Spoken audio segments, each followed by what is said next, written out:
Si tu veux apprendre à prier avec ton cœur, prie comme si c'était ta dernière prière. À chaque fois que tu vas dire Allahu Akbar, rappelle-toi que la prière que tu vas prier, ça se trouve c'est la dernière. Car tu n'as aucune garantie, peu importe qui tu es, peu importe ton état de santé, peu importe ton âge, tu n'as aucune idée du temps qui te reste à vivre. D'ici la prochaine prière, tu ne sais pas si tu seras encore de ce monde. Donc avant de prier, rappelle-toi que c'est peut-être ta dernière prière. Donne tout ce que tu as. Concentre-toi, connecte-toi à Allah, oublie tes soucis. Il n'y a pas une parole dans la prière et il n'y a pas un geste dans la prière sans que cela soit pour nous un moyen de nous guérir spirituellement parlant, un moyen de nous élever. Je te donne des exemples. Quand tu vas arriver dans la prière, par exemple, tu vas lever tes mains. Ce geste-là, qu'est-ce qu'il signifie? Il signifie en fait que tu jettes toute cette dunya devant toi. Tu la jettes même derrière toi. Tu t'en débarrasses et en fait, tu vas te centrer vers Allah subhanahu wa ta'ala. Et à chaque moment où tu vas changer d'état dans la prière, tu vas dire Allahu Akbar.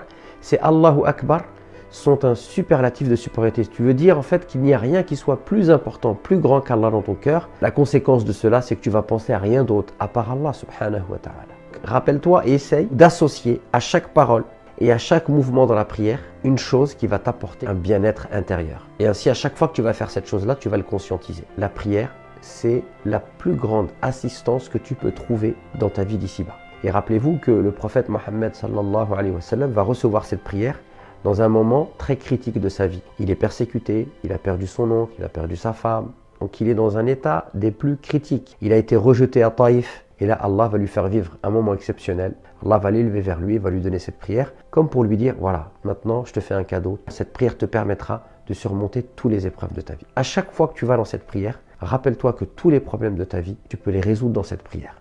Quand tu vas aller en soujoud, tu vas aller en prosternation.